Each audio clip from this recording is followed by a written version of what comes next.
Just moving on to the legislation, please.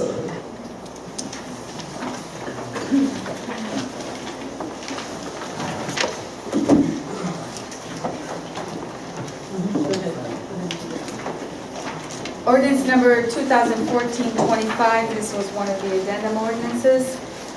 An ordinance requiring the clerk of council to deliver to the Cuyahoga County Board of Elections proposed amendments to Article 7, Section 1, and Article 17 of the Charter of the City of Maple Heights, decreasing the members of council and the number of districts to 5 to be submitted to the electors on November 4th, 2014 at the general election and declaring an emergency.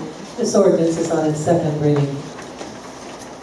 Ordinance number 2014-26, an ordinance requiring the clerk of council to deliver to the Cuyahoga County Board of Elections a proposed amendment to Article 3, Section 1, and Article 7, Section 5 of the Charter of the City of Maple Heights, eliminating the elected position of President of Council to be submitted to the electors at the November 4th, 2014 general election and declaring an emergency.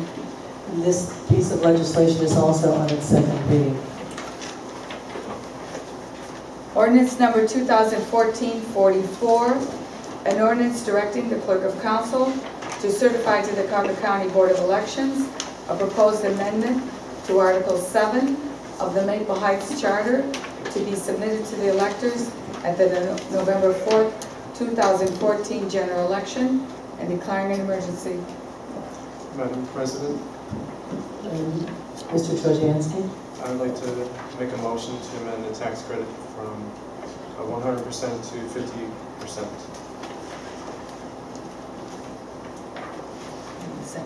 Do I have a second? Mr. Adams? Call the roll, please. Madam President, I'd like to resubmit my name as co-sponsor of this due to the increase. Okay, go ahead. This is for the amendment. Sefrati? President. Jackson? Yes. Brownlee? No. Turjansky? Yes. Agee? Yes. Adams? Yes. Jones? Is there any discussion, Madam Chair? Or am I out of line by asking this? We're in the middle of the motion right now. Yes. I believe we Motion can go back. passed.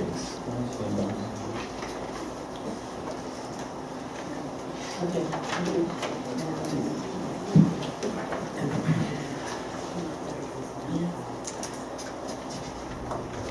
Okay, ordinance number 2014-44. We already read that.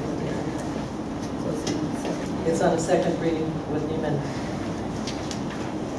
Resolution number 2014-45, a resolution expressing Maple Heights City Council's support for the proposed Ohio Voter Bill of Rights, statewide constitutional amendment to guarantee the rights of all eligible Ohio citizens and declaring an emergency. Madam Chair. May I have,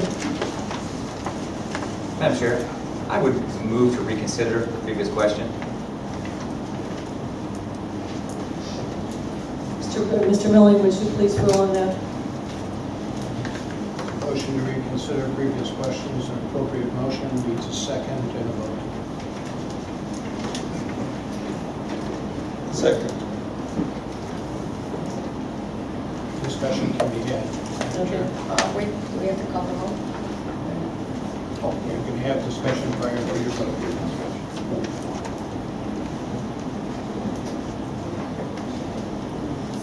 Go ahead. Is there any discussion on that amendment? We're going back to that original 2014-44. It was at 25%. We had tried to amend it to give that 50%, which is just a little bit, I think, more palatable than 25. However, if you have questions or would like to discuss it, now's the time. Madam Chair, I'd like to discuss the Can you motion wait? to reconsider. We have opened this up for discussion. Councilman, if you'd like to make a comment, go right ahead. Yes, ma'am. Because of the confusion partly, I would suggest that we reconsider the motion as one of our members was not prepared to vote in that instance. Alex? Madam President, that was the understanding in the statement that I made upstairs. During the caucus, the mayor was willing to go to 50%, which changes the whole ruling. At the caucus upstairs, it was said that Kathy would get information concerning the income tax of other cities and so forth. It was agreed upon that Jackie would put it in a console of a whole meeting for discussion. And Mr. Romley was at that meeting. He made no objections or statements. Now that the mayor has agreed to a 50% reduction instead of a 75% reduction, that's a different and altogether better tax rate. So if you want to have more discussions, we could do that under the council meeting of the whole, like we said we would do, for more information. So put this on the second reading. That's what we agreed to. Am I correct, Mr. Moore? There's nothing to rule on here. You have a motion to reconsider. This is discussion as to whether or not you want to reconsider the previous motion. You'll be able to reflect your opinion in your vote on whether or not to reconsider the issue. Correct. Is there any further discussion? Are we understood as to what we're voting for? Okay. We're voting to reduce. Madam Chair, Yes, go ahead. if I can be clear about this for council, motion to reconsider will re-put the previous issue back on the floor for potential discussion and a re-vote. Okay. So a vote to reconsider allows it to go back as if that previous vote had not occurred. There would be discussion about that issue and a new vote taken. If you vote against the motion to reconsider, the previous vote stands. Madam Chair, since I'm the one that kind of helped out, Go ahead. I was not aware of the discussion during or after caucus about the reduction to 50%, and that's my hesitancy. Understood. So that was the reason for the vote, but I am in favor of the 50%. Okay, so, I'm fine. okay. The motion is on the floor, and if you're ready to vote, we can call the roll, please.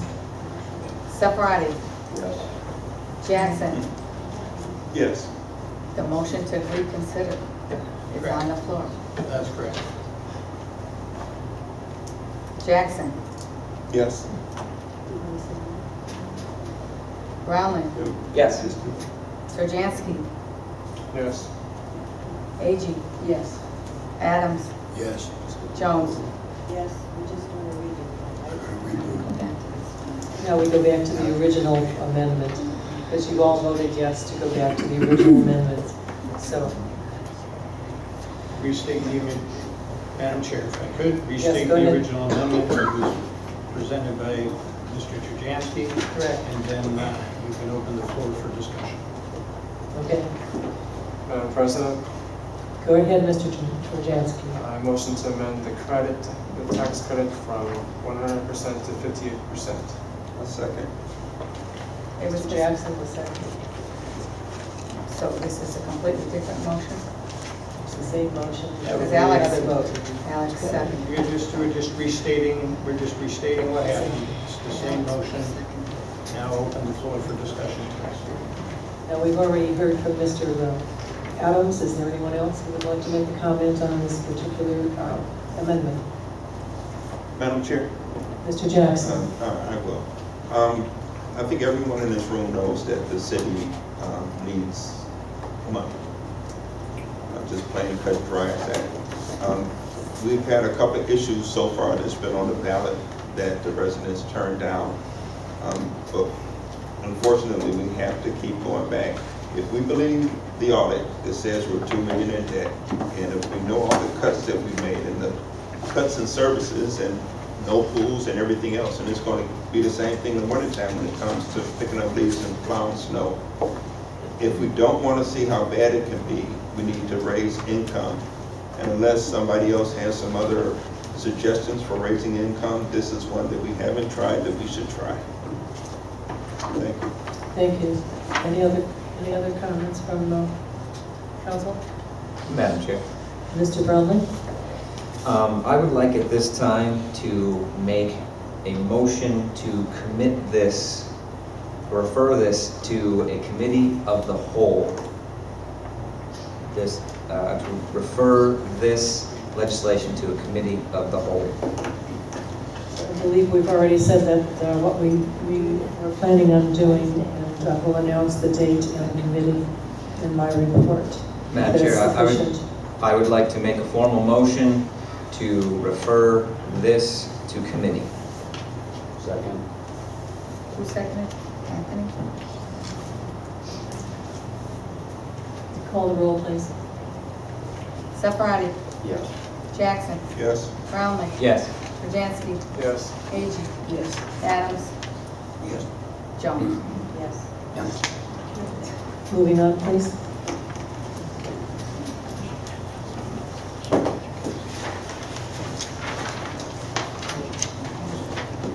You're at 214:45.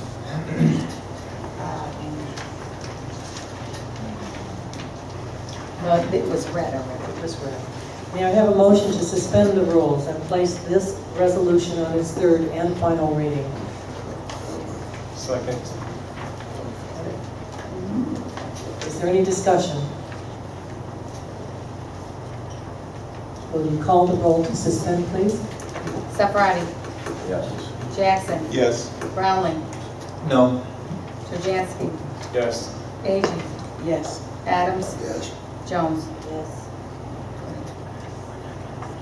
May I have a motion for adoption, please? So moved. Second?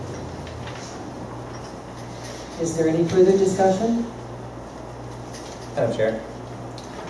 Mr. Brownlee?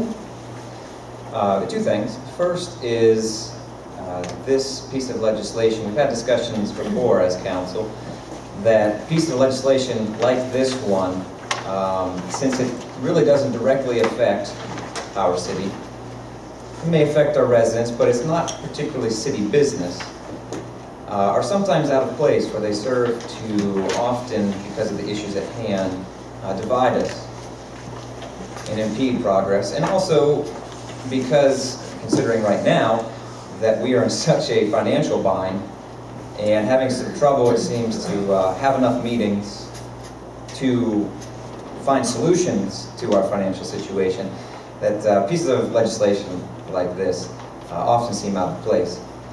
But my second point is that I had a discussion at the polls about this. There was a young lady circulating a petition regarding the Ohio Voter Bill of Rights, and I asked her what it was. And she outlined some of it for me, which I'm not completely familiar with what has changed, but something has changed. I believe the legislature voted to reduce how long before the election you can go to vote. And they may have done one or two other things. But in discussion with this young lady about it, I was kind of surprised at her. I guess she was surprised that not all states are like Ohio. And in fact, Ohio is very unique in the way that it conducts its voting in many ways. I'm from Pennsylvania originally. When I served in the military, I was from I enlisted out of Pennsylvania, so I had to vote in Pennsylvania while I was in the military. And of course, I couldn't go home to vote, right? So I found out that I had to make a special application to receive an absentee ballot. And I had to provide a reason why I wanted it. It had to be a justifiable reason. It couldn't be any reason whatsoever or no reason at all. It had to be a justifiable reason. You have to prove that you're on business, traveling out of town, or that you're in the military or something like that, or ill. So I explained this to her, and I told her that whenever that came to me, I wasn't offended that my rights were being trampled on to vote. I just realized that if you wanted to exercise your right outside of the place where everyone else normally votes, that you have to have a reason to do so. So I actually think that Ohio's laws are maybe too lenient in a way. And sometimes I've heard reports of voter fraud because of some of the leniency, how much opportunity there is for fraud as opposed to other states who do it other ways. In fact, in Delaware, you can only vote. Councilman Brown, would you kind of get to the point so we can move on? This is about voting. So in Delaware, just to point out one more, you cannot vote absentee at all. You can't vote early at all. You have to show up on poll day at the polls. So I don't really think that the changes that have been made are detrimental to the rights of Ohio voters. And I think most states looking in would say, I don't see why we have a problem with the way it's been changed. And being able to vote 35 days out is an anomaly, and I imagine it would raise some eyebrows from people who look on the outside into Ohio. So I would say that this Ohio Voter Bill of Rights, while well-intentioned, may be unnecessary, and even if we choose to reinstate the extended period of voting and times for voting, then we will be opening ourselves up to even more opportunity for fraud. So on those grounds, I would stand against this constitutional amendment, and I'll simply vote so whenever November comes. But I wanted to explain why and what some of the other considerations are as we think on these things. Is there any other discussion, please? Madam Chair. Mr. Jackson. Thank you. Anybody who's lived in Ohio for any length of time knows what Ohioans have gone through to vote. From long lines, not enough voting machines, and then when we did have, or do have now because of the Ohio Supreme Court, have enacted days to vote before, 3 days before the election, that's not cutting out souls to the polls, that was looked upon by a particular part of our electorate as being some type of way. They wanted to eliminate that so they could change the way Ohio votes in a presidential election. I'm very happy that it was changed back to the way that it is. And the part about fraud has been disproven over and over again. For somebody to still be holding on to that old tired line, I can't believe that. Then finally, he says we don't have time to do this. We just have spent more time talking about this than if we would have went on and voted and been done with it. Thank you. Thank you. Let's call for the vote, please. Thank you. For the vote to adopt, Sephardi, Yes. Jackson, Yes. Brownlee, No. Tujansky, Yes. Agee, Yes. Adams, Yes. Jones. Yes. Passed by the vote, 6 yes, 1 no. Resolution number 2014-46, a resolution amending resolution number 2013-55, and directing the finance director to transfer all existing and future funds assessed and collected for garbage and rubbish collections in the city from the solid waste collection fund to the general fund in the city of Maple Heights and declaring an emergency. This resolution is on its first reading. Resolution number 2014-47, a resolution amending resolution number 2013-55 regarding the special fund known as the Solid Waste Collection Fund, number 251, specifying that payments from this fund be designated only for the payment of garbage and rubbish collections in the city of Maple Heights and declaring an emergency. This resolution is also a first reading. Ordinance number 2014-48. Madam Chair. Mr. Brownlee, what, Yes, I would move to suspend the rules and place resolution number 2014-47 on its third and final reading. thank you for your comments, but let's move on, please. Madam Chair, Motion. it's a motion. Why didn't you hear him say it was a motion? Requires a second. Is there a second to Mr. Brownlee's motion?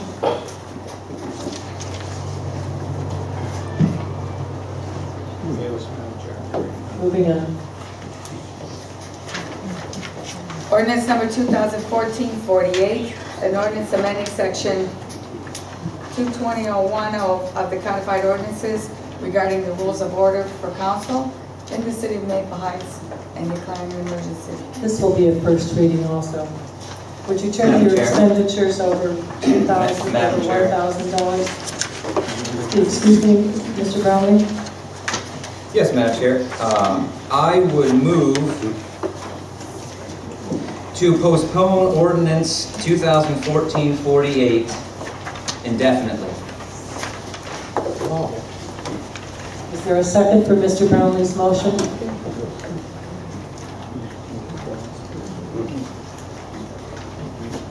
Hearing none, let's move on to the expenditures over $1,000, please. That's 2014-59 through 62. Madam Chair, Yes, just have a Question? Yes, I have a question.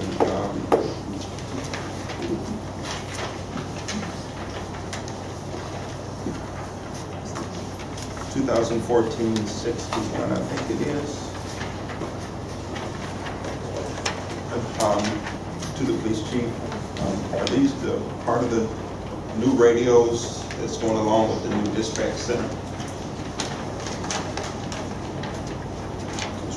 go ahead. No. No, what this is a purchase order just for general receipts to authorize us to get repairs done to existing radios and equipment for the police department. Any other questions or concerns? May I have a motion, please, to approve? So moved. Mr. Jackson, a second. Mr. Adams, call the roll, please. Safrani? Jackson? Yes. Brownlee? No. Jordanski? Yes. Agee? Yes. Adams? Jones? Yes. Motion passed. Thank you. That ends our legislation, and we move to the mayor's report, please. Thank you, Madam President.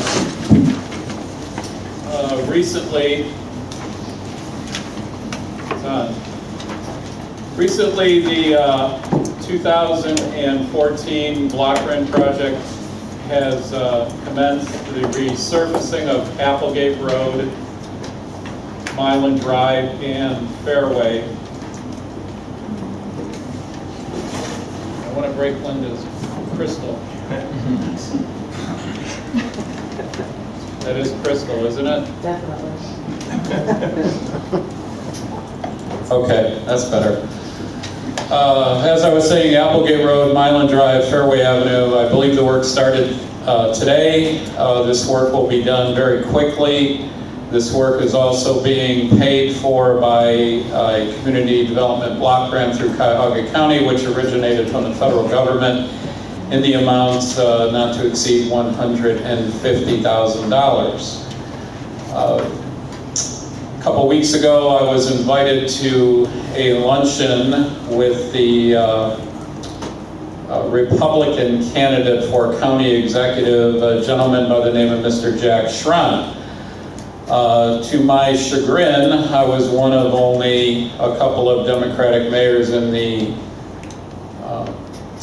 on the inviting list, and most of them were Republican mayors. That may be a surprise to many of you. There are more Republican mayors in Cuyahoga County than there are Democratic mayors. So during the Q&A portion of the luncheon, I did mention to Mr. Schron how how badly and how poorly we have been treated by this new county government and by the current executive, and asked him what he, if elected, intended to do about the issues, mostly their financial issues, money issues.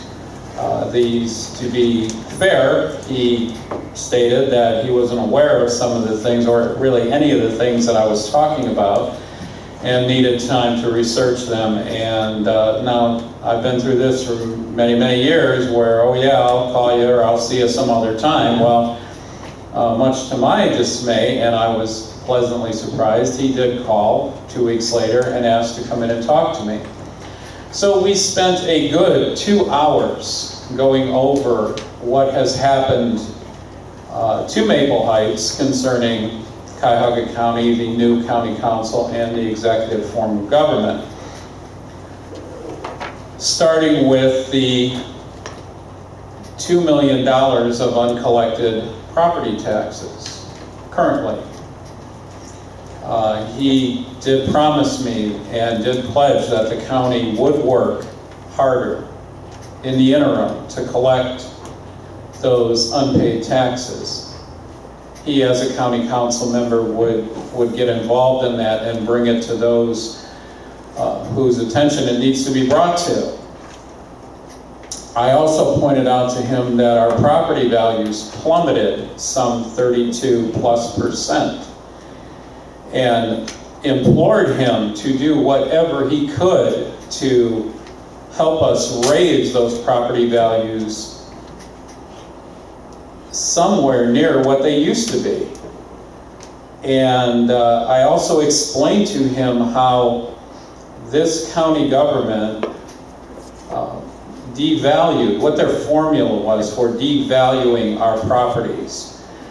And I specifically, very clearly said to him and gave him many examples of when bank-owned, foreclosed homes, sheriff sales, whatever you want to call them, are sold for a very small pittance of, say, $7,000, $10,000, $12,000, how the city requires that property to be brought up to code, and therefore has directed tens of thousands of dollars to be deposited into escrow. In some cases, $20,000, $30,000. Now, when you have a property which, say, sold for $12,000, $17,000, and you have $30,000 in escrow, that should be added to the value of that property.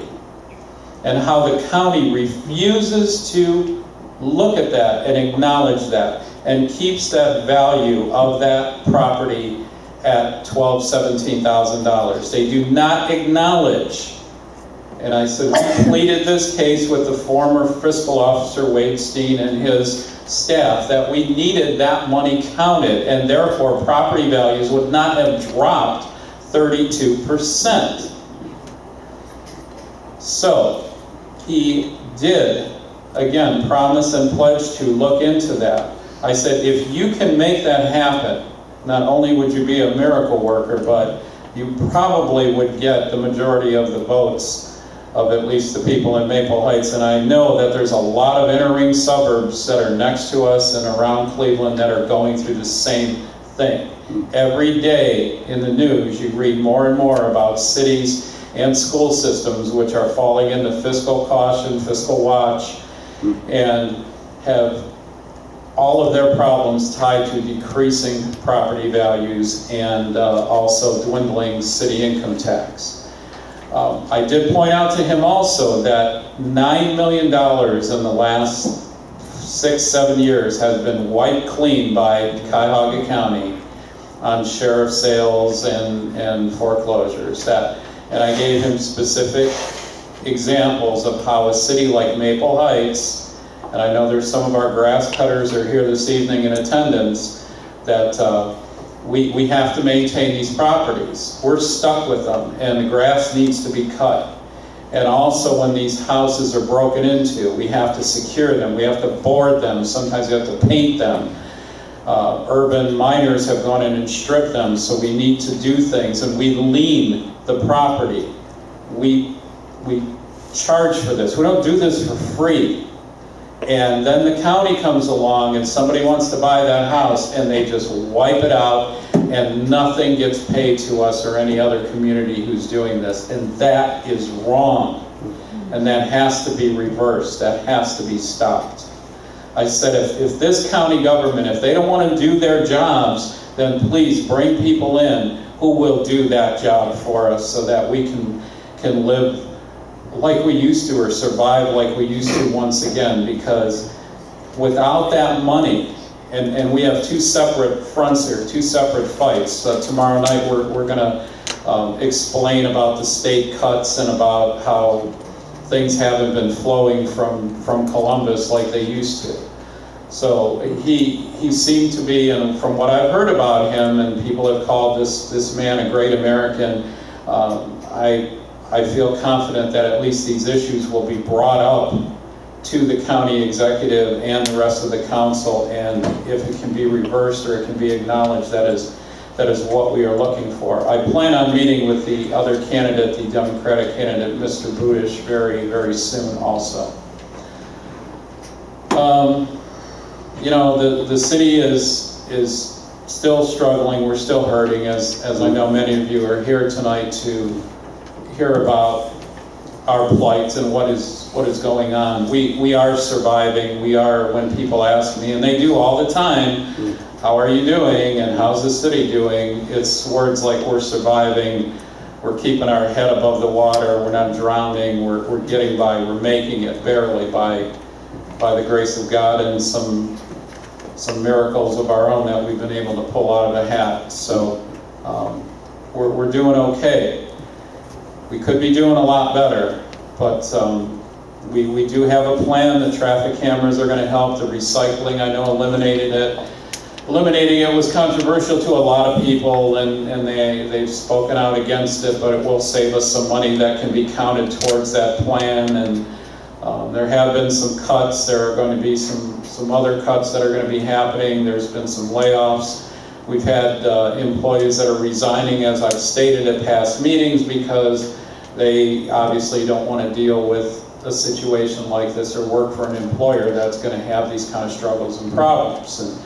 And hey, that's what makes America great. Choices of freedom, and you don't want to work here, you can go work somewhere else, or maybe you were thinking about retiring and now this maybe, bumped you into that mode where you may want to retire, and that's fine too. Because we look at every position, and if we don't have to fill it at this time, we're not doing that. But in the future, that we're going to have to go back and look at some of these things. Many of us have taken on additional work. I really appreciate the council for bringing up the issue of reducing the size of city council and also the council presidency. Many cities around us are working with smaller elected officials. We might not need 7, 5 may do the job. Cleveland has downsized their city council twice. Macedonia has downsized theirs. It's an ongoing issue where when you're laying off and you're cutting even your safety forces and even your clerical staff and your services, that it has to be something shared by everyone. So the city's population was once 30,000 strong. Now we're down to 23. And maybe we don't need all the elected representation that we used to.